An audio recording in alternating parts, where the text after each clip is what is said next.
Hi there. I recently completed a t-shirt quilt from start to finish, and there's a little bit of a learning curve, but it's not difficult. And I just thought that for some of you completing your first t-shirt quilt, you might enjoy watching a video like this to see the steps that I took to be able to get to the finished product. So I'm going to walk you through what I did using some of the pictures and video that I took along the way.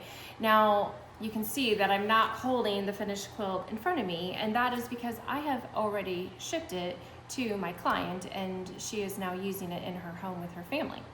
One thing I will share with you right off the bat is that before you cut into any kind of a t-shirt or knitted fabric like that, you absolutely need to put some interfacing backing on it.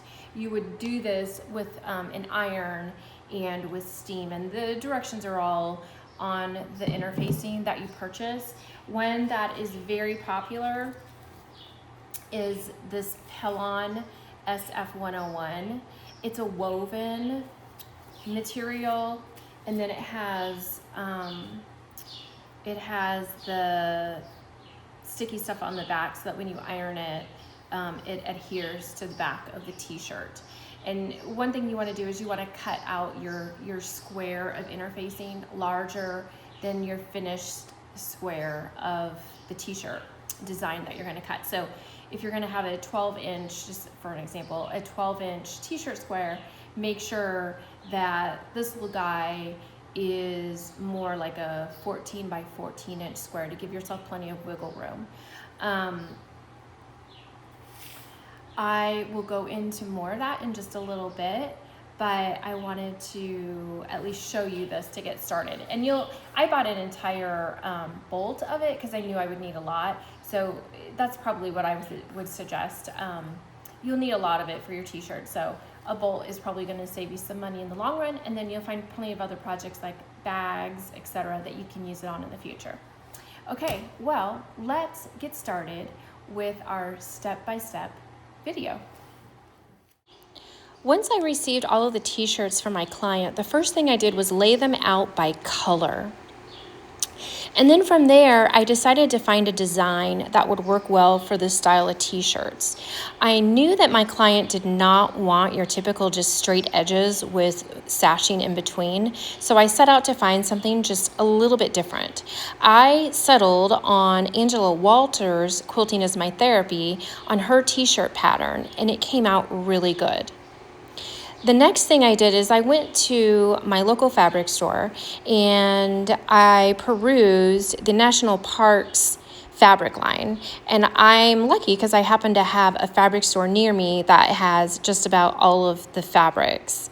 And then from there, I sent some pictures to my client and narrowed it down to these fabrics right here that you're seeing now.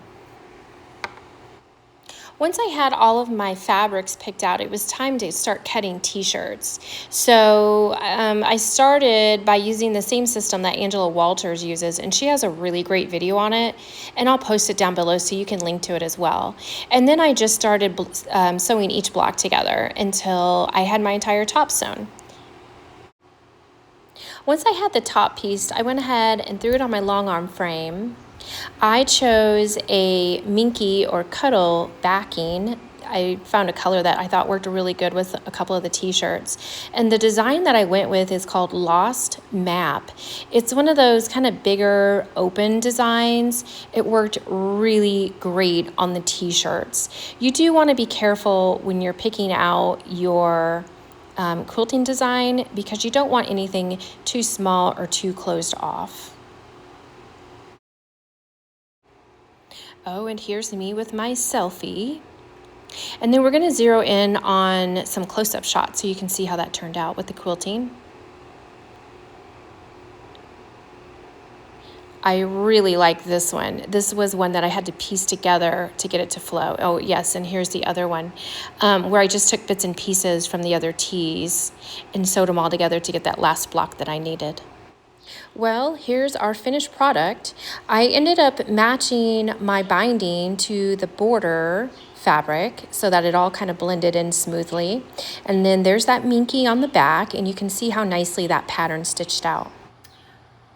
Thanks for following along on that. I hope you found that helpful. One thing I did not talk about in the video so far is I did not talk to you about batting. And batting is, of course, a very important part of any quilt. I am a cotton girl myself, sometimes a little bamboo, sometimes wool batting, but I typically don't use polyester. But I'm just gonna tell you that on a t-shirt quilt, polyester is really gonna be your go-to. It's light, it's got a little bit of loft to it. The t-shirt quilts can get really heavy. Part of that is because of that interfaced backing that you use on it. And the other part of it is if you do decide to use like a cuddle or a minky like I did, that really adds to the weight. So the poly is the preferred way to go. The one that I use is a very easy to find one, and quite honestly, it's very affordable as well. And it is the Hobbs Poly Down.